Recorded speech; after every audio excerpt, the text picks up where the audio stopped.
Now I know where I know him from. Assalamu alaikum wa rahmatullahi wa barakatuh. Bismillahir Rahmanir Rahim.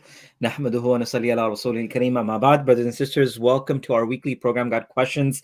Sorry for the delay. Mufti Saab, Mufti Abdullah, Samtu Asab. Assalamu alaikum wa rahmatullah for joining. Jazakallah khairan for joining. Assalamu alaikum. How are you? Wa salam wa rahmatullah. Alhamdulillah. Alhamdulillah. Mufti Asab, how are you doing? Alhamdulillah, doing well. Good. MashaAllah, mashallah. I'm just going to quickly share this on my stream. Mufti Abdullah Sahab, what's something new that you are going on at your masjid that you would like to share? We're starting reverts classes, inshallah, very soon on the weekends. Nice. So with a new person leading the male side, and hopefully this time we're gonna have it. We're gonna take it to a much more advanced level, inshallah. So, are you guys using a specific curriculum for that, or what are you guys doing? So no specific curriculum. At the moment, we're gonna focus on a few things. Sorry. So no specific curriculum. Oh my God. I'm trying to share this, but it's going all over. Turn your volume off. I'm doing that right now. So sorry. Ajay, you were saying what, Musa? So at the moment, we're not doing a specific curriculum because I've tried to look for curriculums, but all the ones that I've come across, they were for like maktabs, and the book itself looks childish. So I don't know if that was convenient to use or not. So at the moment, we're just gonna do one book for Aqidah, one book for fiqh, inshallah, and then once we get once the wheels start rolling on both of those, then we're gonna introduce Sirah as well. That's really, really nice. Alhamdulillah. Jazakallah khairan. Brother Kevin, assalamu alaikum. Wa alaikum salam wa rahmatullah. Mufti Muhammad Sahib, he says your post about taking the shoes during a wedding was much needed. Can you share a little bit about the post? I read through it a little bit, but I think it's important that we get a little bit more insight to it. I think the post was about a common custom or a common tradition that we find in Desi weddings, where before the husband is able to go in or see his wife, you have the bride's family who will hold up a ribbon or something and prevent him from entering until he pays an amount. They'll usually say things like "no honey, no money, no money, no honey," "no pay, no play," and things of that sort. No. And likewise, they would take the groom's shoes and then make him pay for it to get it back. So But Kevin goes save the shoes. Kevin. so this is a normal custom that happens in almost every Desi wedding. But then what's the Islamic perspective to that? One thing we need to remember is the hadith of Nabi sallallahu alayhi wa sallam, لا يحل مال امرئ مسلم إلا من طيب بنفسه. It's not permissible for you to take the wealth of someone unless they are happily and consentfully giving it to you. In many of these cases, although it's become a custom and they feel forced to give it and they're smiling when they're giving it, in most cases they're not happy with it. And it's not a small amount, sometimes it's a couple of $1,000s. So if the person is not happily giving it, then it's not permissible. If he is happily giving it as a gift, then there's no problem with that. But then it shouldn't be that he's showing that he's happily giving it, but in reality, it's more that he's forced to give it because of customary practices. And again, this might even have some connections with Hindu practices or un-Islamic practices. If that is the case, then that would not be permissible, irrespective of whether he's happy or not. I think Jazakallah khair. I think the brothers who are posting up comments are the ones who had to pay big money. I've been to one wedding and the brother had to dish out $3,000 just at the gate. Oh man! Additional to all the unnecessary expenses that Desis have in their weddings. Boy, if someone took my shoes, I'll be like, boy, keep them. I'm gonna wear the wudu chappals. Mufti Abdullah, Jazakallah for making it easy for me. Yeah, I know, right?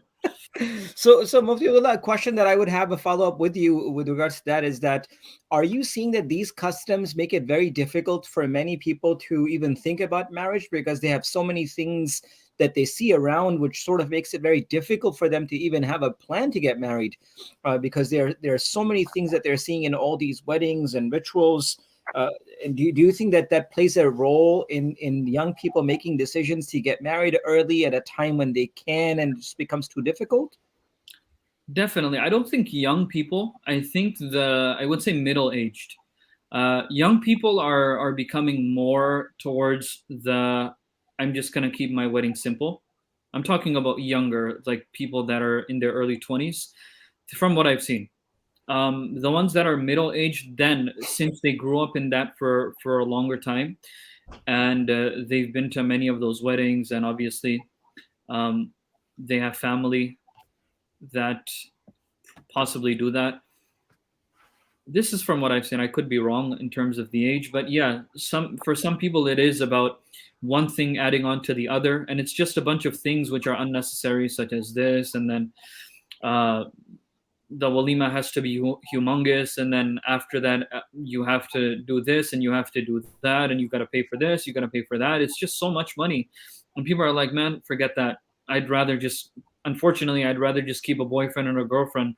At least all I got to do is take them out for a dinner date every week. And unfortunately, it doesn't make it permissible, but this is the thought process of some people, unfortunately. Mm. So I think this is very, very important that as a community we really push for this, because one of the brothers that Kevin mentioned, let's talk about wedding. Sometimes parents force their kids to have these huge weddings. What can be done? And I think with vice versa as well, where people just want to do something so big and lavish that they have seen others do it, that it takes them forever to really make that decision, and sometimes delaying a marriage leads to people getting involved in haram actions, and so much zina and adultery, and forgive me for this, but when we make marriages difficult, then adultery and fornication becomes easy, and when we make marriages easy, then you close the doors of haram and evil as well. Mufti Wasa, would you have anything specific to say? I totally agree with you. The amount of expenses that come in, or customs that most most of the couples that are getting married, they're not interested in. But as Brother Kevin said, it's the parents that usually just force it on them. No, if we don't do it, then look kya kahenge. If we don't do it, what are the people going to say? We have to do it. We have to make sure it's grand. We have to make sure it's like it's humongous, and we're spending thousands of dollars. Whereas if you look at the Sunnah of Nabi Sallallahu Alaihi Wasallam, it was so simple. They literally had whoever was in the masjid get some dates and give it to them. If there was a lamb available, slaughter the lamb and feed the people around. It's interesting that Nabi Sallallahu Alaihi Wasallam was the most dearest person in the lives of the Sahaba radiallahu anhum. There was no one more dear to them than Nabi Sallallahu Alaihi Wasallam. But there are two incidents I recall, two different Sahabi radiallahu anhum. They got married and they didn't even tell Nabi Sallallahu Alaihi Wasallam. Nabi Sallallahu Alaihi Wasallam later found out, seeing different marks, something like makeup on their clothing. When Nabi Sallallahu Alaihi Wasallam asked, "Hey, did you get married?" They said, "Yes, we got married." And Nabi Sallallahu Alaihi Wasallam, being the most closest, was not informed. And when he found out, he didn't mind also. So this is something that we need to keep in our mind, that hey, we don't need to invite every single dude that worked in our house, or every single dude that you saw once in your life, but now you got to invite him. Right, Right. right. The simpler we keep it, the better, it's easier, and the more barakah. Nabi Sallallahu Alaihi Wasallam did mention in the hadith, of the best nikah are those that aysaruha ma'unatan, that have the least expense. Why are you going to spend it on people who don't care? Like they spend so much on it to make sure that everyone is praising them, but there's always going to be individuals that will come and say, "Hey, this wasn't right. There wasn't Right. enough in the roast, or whatever it is." So Right. instead, you want to start your nikah on a good note. Give some charity instead of spending so much. Feed the people that are less privileged, less fortunate, and you will definitely find barakah in your nikah. SubhanAllah. Sab, Ajib thing is that if couples who are planning to get married, and then along with parents, were all to come to this one page where they said, you know what, it's not about what people will ever say about our relationship. We will have something simple, and whatever extra that we were supposed to spend, help others who may not be able to come to this position. Right, there is hundreds, if not thousands, and plus, women and sisters across the world who are not able to get married because their parents simply don't have enough just to get them married. And I think for many lavish weddings and ceremonies that happens, if they were to cut that expense, which is just so much extra, could help hundreds, if not thousands, of households. and imagine the barakah and blessings that they would receive, and from their children and then their progeny, and how much benefit that they will actually come. Allahu Akbar. Brother Zia, assalamu alaikum warahmatullahi wabarakatuh from Peru. I think you're in Peru or somewhere else. I think, Brother Zia. Welcome, salam rahmatullahi wabarakatuh. Good to see you, brother, as well. Sister Fatima asks a question. She said, assalamu alaikum. I know last week you told us that using pig's heart for transplant is not allowed. Does the ruling of using camel's urine for medical purposes and pig's heart for the transplant comes under the same category? I Wait, don't think anyone said it's not allowed last week. yeah, I The was about to say that. what Wait, said was did you if guys say that? No. what was said, I believe, was if there are alternatives, then it would not be permissible. If there are no alternatives, then it would be permissible. So same thing with urine or anything else that's impermissible or impure. By default, it's not permissible to make use of impermissible things or impure things. But if there is a genuine need, and this is prescribed by a competent doctor, and there are no adequate alternatives, then one will be permitted to use, or one will be rather excused to use the impermissible things. Musab, one thing to ask or add to it is that the usage of that thing which is impermissible should be a life-saving component for that individual. Is that one of the conditions or no? It should be life saving or something that is similar to that. So it's Okay. like a dire need. Not just, oh, I got a headache, now let me go take that. That won't work. But something that's a dire need. And there are no alternatives, as we said. Hmm.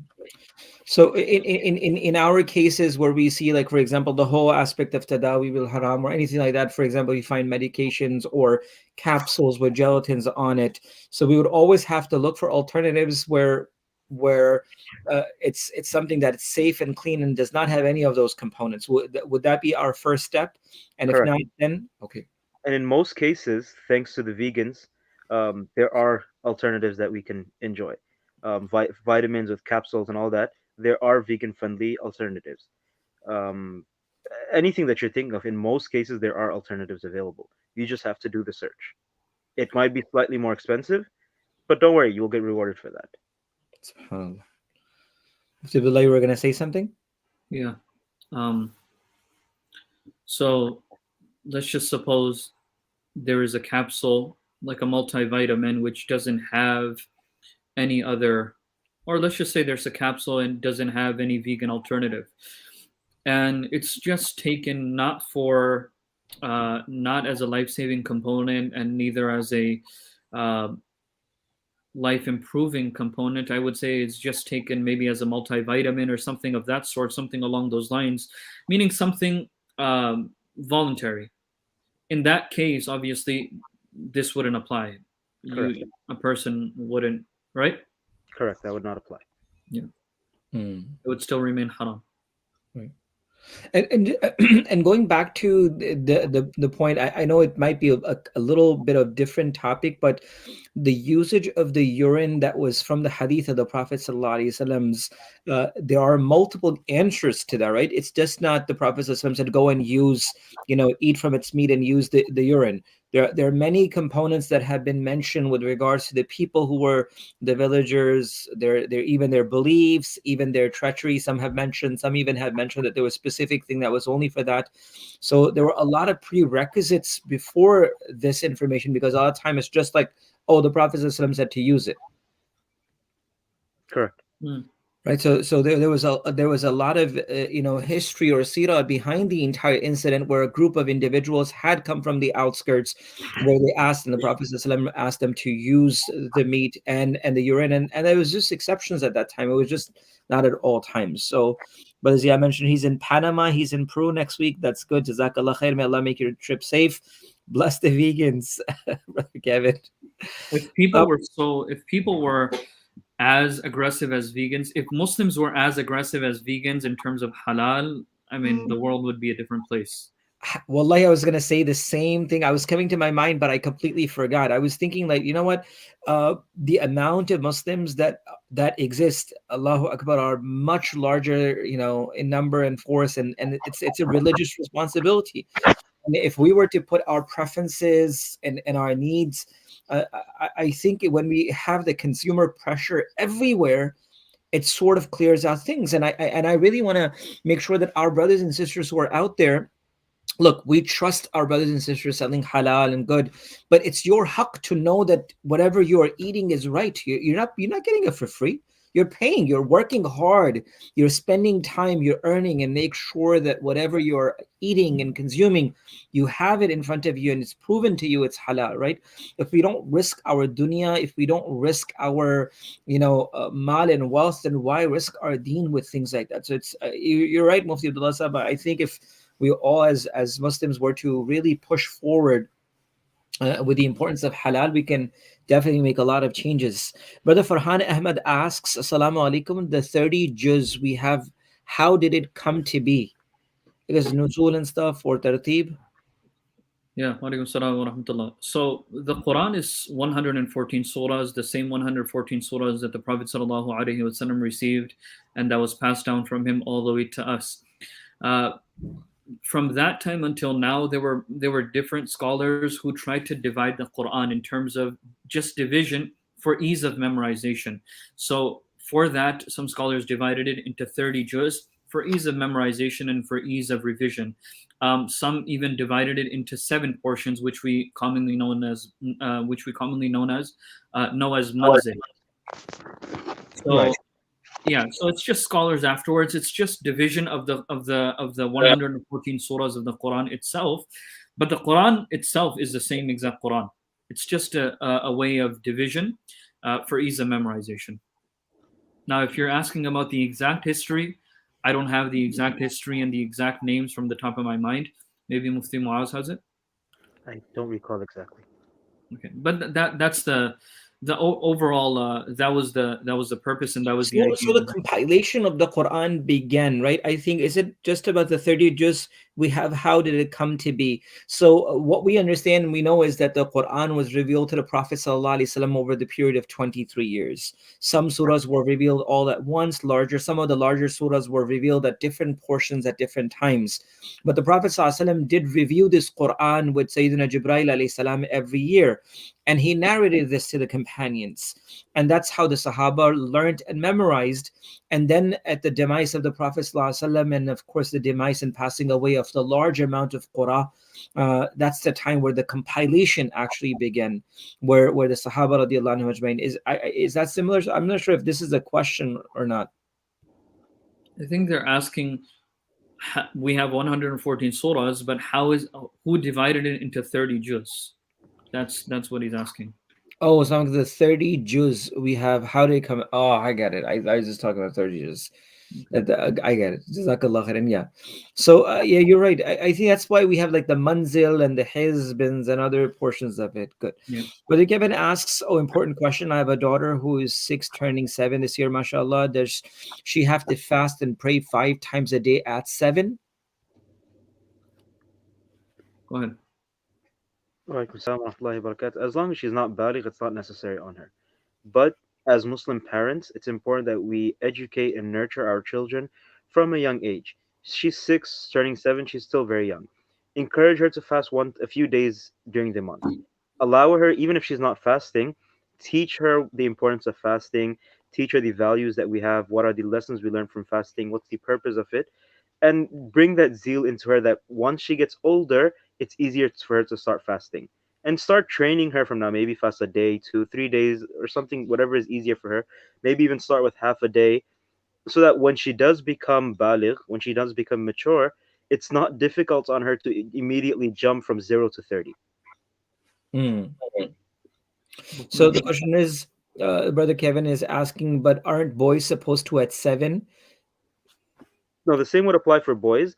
The obligation is only once they become baligh. So from 7, we start training them. Normally at the age of 9, 10, 11, that's when they become baligh. That's when it becomes necessary on them. But from the age of 7, we start training them, preparing them for it. Right. So the 7, the age 7 or the age 10 that has come in the hadith with regards to making children start praying and then enforcing it at the age of 10 is for recommendation or creating habit.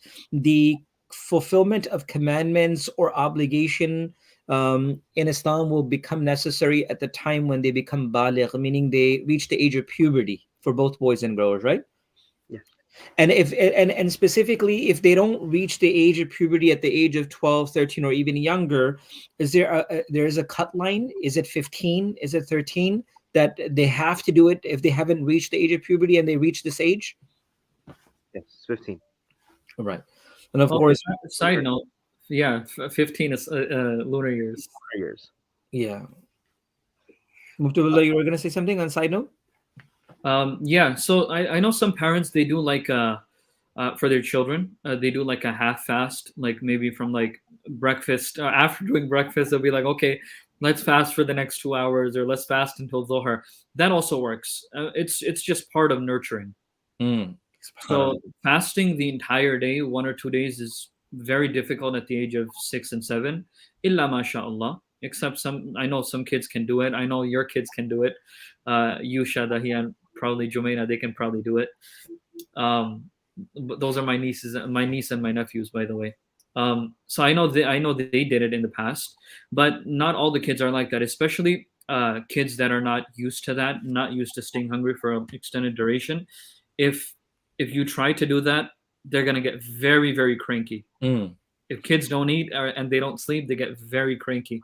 So I mean, whatever works for you in terms of however you want to start it, however you want to encourage them. Qari Nazul Sab's throwing out the references while Yeah, he's driving.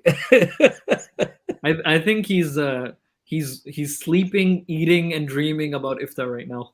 I know, He's in subhanAllah, that, Allah, he's in Allah, that Allah mode. reward. There's a lot, man.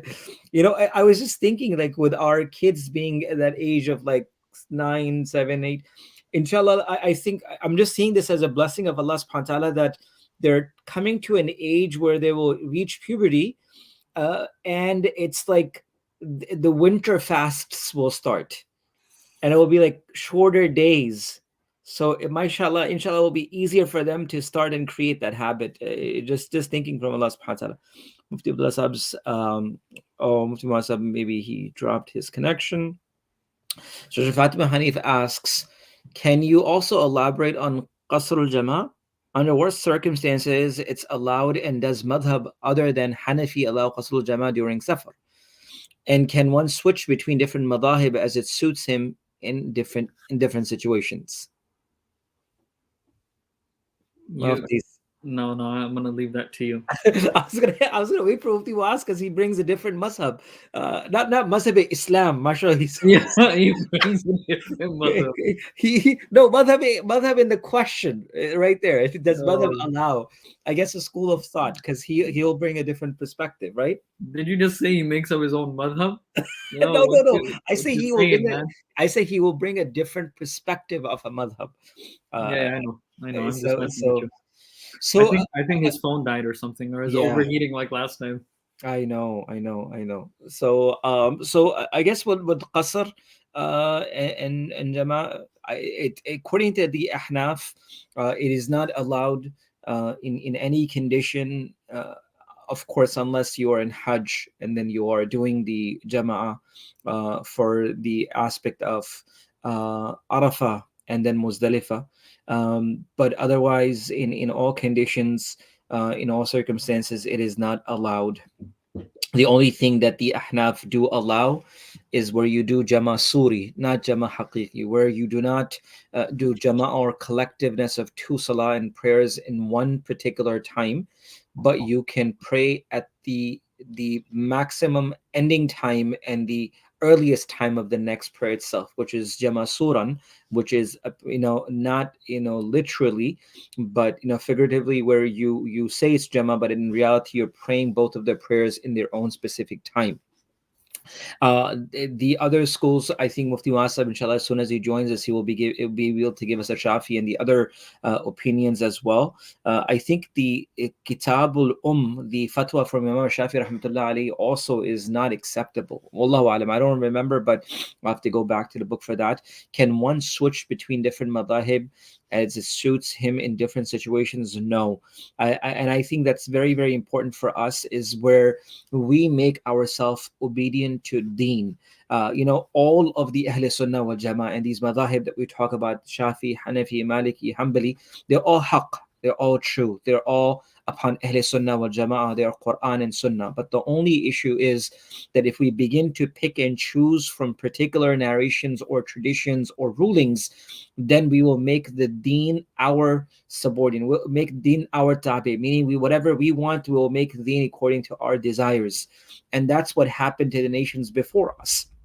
But when we follow a particular path itself, it really makes us more accordance with principles. And when principles are set, you don't change. Time changes, principles don't change. So you're really grounded, you're really protected, and you're really preserved through always. And Mufti Sahib, please kindly, if there's anything specific Yeah. you would like to.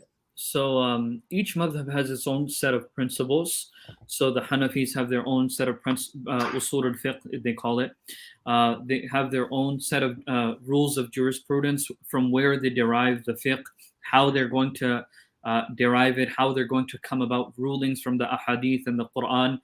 Each one of them, each madhab has its own set of principles. The thing is, you cannot pick and choose between those sets of principles. This is the reason why you cannot choose between different madhahib, is because you'd be breaking those principles. And when you break those principles, then there's no principles that you're actually following. And when someone says, I follow the Prophet, well, how do you know what to do in this specific situation when there's 3 different ahadith and all 3 of them are contradicting each other? How do you know what the Prophet did? This is why we have those set rules and those set principles, so we can just look at what the scholars wrote, and khalas, that's it. That's what we go by. Jazakumullah khairan. Brother Kevin asks a good question. What is the history behind the Rajab Dua? So with regards to the famous tradition or narration that has been reported by Sayyidina Anas bin Malik radiyallahu anhu, which reports that Rasulullah sallallahu alaihi wasallam would recite the dua, Allahumma barik lana fi Rajabi wa Sha'ban wa balighna Ramadan, when the month of Ramadan would commence, which means that, oh Allah, grant us barakah and blessings during the month of Rajab and Sha'ban, and allow us to reach the month of Ramadan. This hadith has been reported in Shu'ab al-Iman.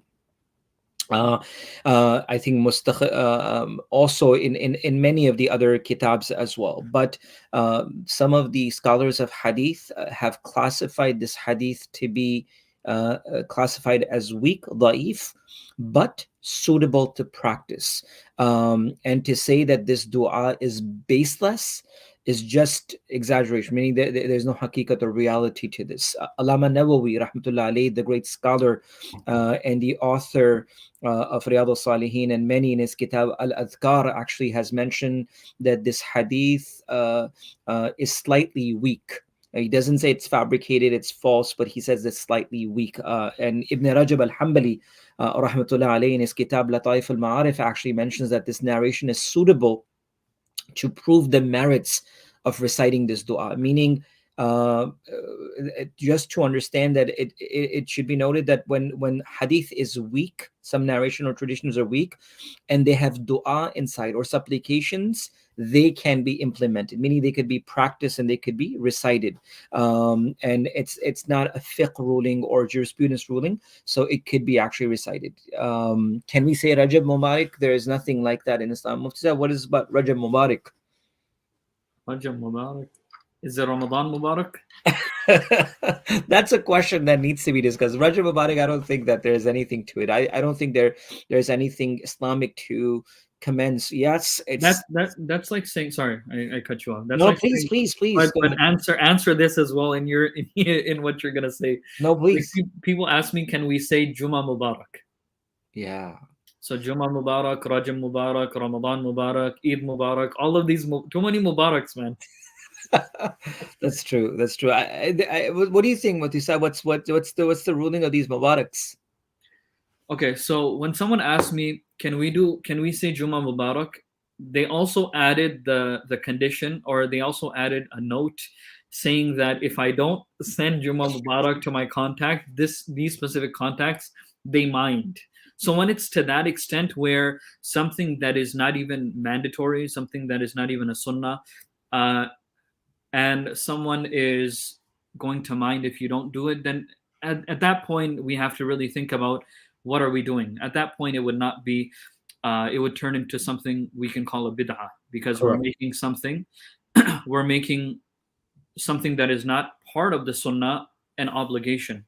So when it goes to that extent where if we don't say Juma Mubarak or we don't say Ramadan Mubarak, then people are going to Correct. be angry at us, or people are just not going to, they're going to be disappointed. In that at that point, and when it gets to that level, then it becomes a bid'ah. But other than that, if you're just happy for Jumu'ah, you're just happy for Ramadan, would there be a problem? I don't think there would be a problem Right. as long as Right. you don't think it's necessary.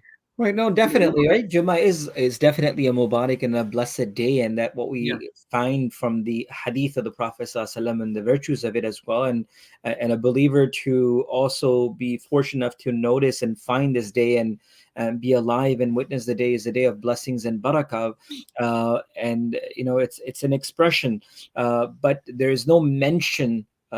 From any of the hadith where Rasulullah ﷺ or his Sahaba congratulated or said Mubarak to each other when Jummah had come. So one may congratulate or say Mubarak with Jummah Mubarak on a condition.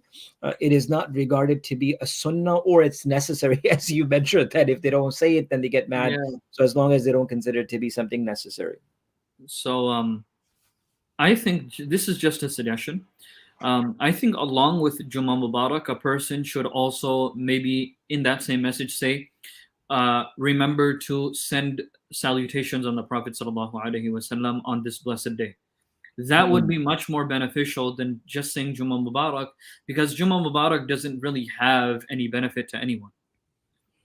I don't. There's no benefit. So along with Jummah Mubarak, say, remember to send durud and salah an nabi. And with Ramadan Mubarak, yeah, or read Surah Kahf, what Brother Kevin said.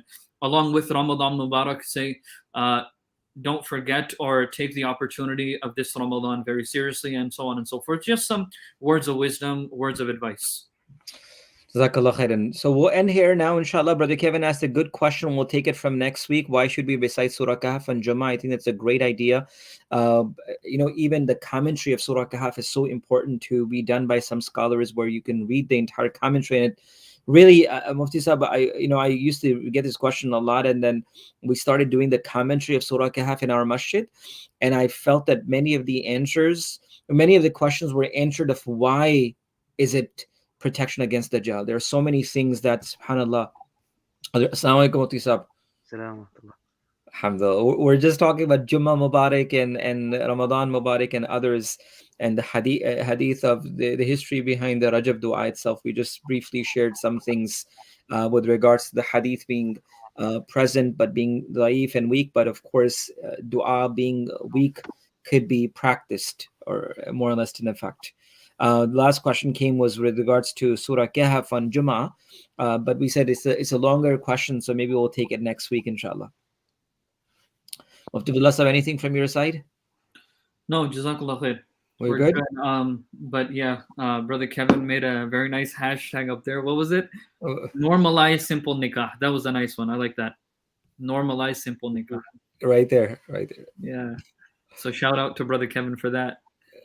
Normalize simple. So we'll end with the hashtag normalize simple nikah, inshallah. We'll see you guys next week. Keep us in your dua. Assalamu alaikum wa rahmatullahi wa barakatuh.